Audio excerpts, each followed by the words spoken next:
It is embarrassing. It's absolutely embarrassing. It is absolutely embarrassing. And the fact is that originally it's, oh yeah, you know, we're looking towards everything. Then they had to double down. They actually redacted this statement. They redacted a statement. They redacted the statement saying we're looking at everything, saying, no, we're actually not looking at most of the stuff. We're looking at a lie spread on social media that went viral. We are looking into a literal lie spread on social media that got spoken into fact. We're looking at a lie. The WNBA just handed down a penalty to Caitlin Clark of the Indiana Fever that was so baffling, even Angel Reese had to pause. And that's saying a lot, given her comfort in the chaos. Whether the league just revealed its true colors or is simply stirring the pot for drama's sake, one thing's certain. This twist is wild, petty, and downright entertaining. Buckle up, because this latest development makes the WNBA look like it's being scripted by a delirious screenwriter with a flair for absurd plot twists. The WNBA. This has to be the most pathetic professional organization I have ever come across. This has to be the most unprofessional organization I have ever come across. This league would definitely not succeed without Adam Silver saying, here's more money, here's more money, here's more money, here's more money. Without David Stern saying, here's more money, here's more money, here's more money, here's more money. This league would be gone. And that's what happens when you don't need to think logically, when you don't need to think like a business, when you can continue to put activism at the forefront because daddy's gonna continue to pay your bills. You're allowed to get off the rails. You're allowed to say whatever outlandish stuff you want to say because it doesn't matter. You'll never fail. Can you take us through the flagrant foul from your perspective? Just what you saw in that play, how you interpreted what happened. Basketball play, refs got it right. Move on. The WNBA, a league where fiery intensity gets filtered through corporate decorum and genuine rivalries are treated like PR crises. If you've ever imagined what professional basketball might look like after a team-building retreat and a splash of live, laugh, love energy, this is it. Enter the latest headline-worthy saga featuring none other than Caitlin Clark, a certified bucket, and Angel Reese, who takes the court like it's WrestleMania, playing both the hero and the villain with equal flair. Let's unpack the chaos. Okay, so I didn't hear anything outside of the run-of-the-mill booing. But the WNBA seems content to follow through with this ridiculous investigation. Who is the WNBA going to let control their pocket strings, their pocketbooks? Because it seems to me like the new fans are the ones that's funding this whole league now. I mean, we make up about 70% of the fans overall. Otherwise, yesterday's game would have been watched by about 400,000 people, maybe. It probably got watched by what? Upwards of 2 million? I mean, does the WNBA want to lose Caitlin Clark fans? Because I think as much as people want to support Caitlin Clark... Picture this.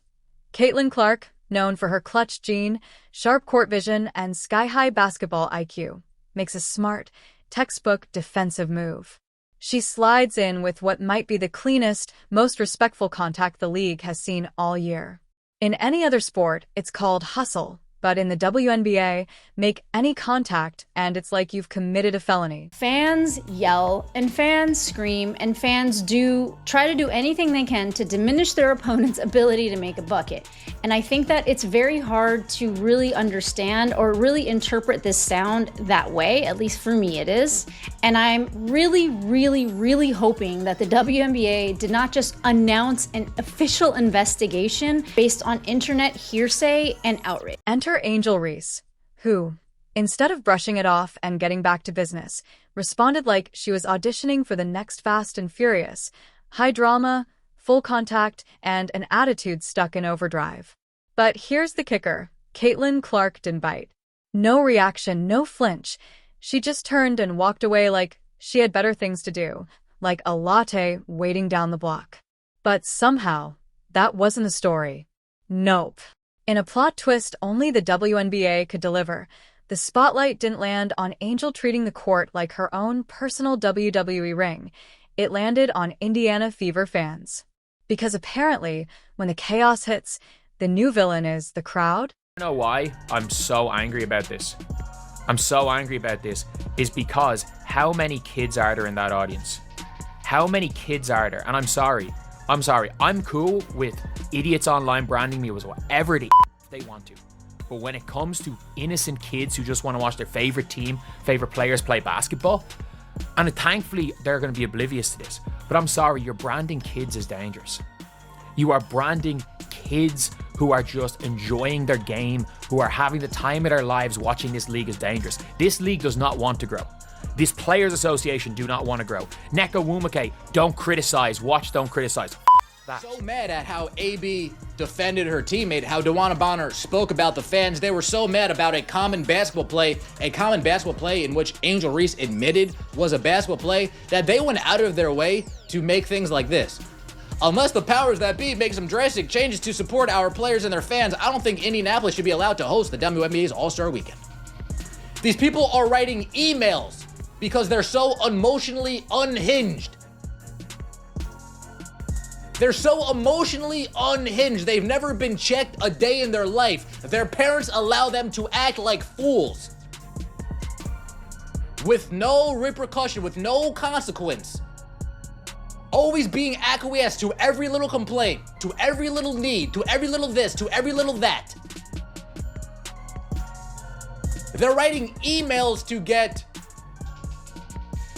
the Indiana Fever. The real villains? Apparently, the fans, the ones guilty of cheering for their team and booing the player who went after their franchise star. Outrageous, right? How dare they show passion? In the WNBA's freshly rewritten rulebook, being loud, loyal, and even mildly confrontational now seems to qualify as a punishable offense. Because in this version of professional basketball, real rivalries are too dangerous, competitive fire is frowned upon, and if your reaction isn't a polite golf clap paired with a perfectly filtered smile for Instagram, then clearly, you're the problem.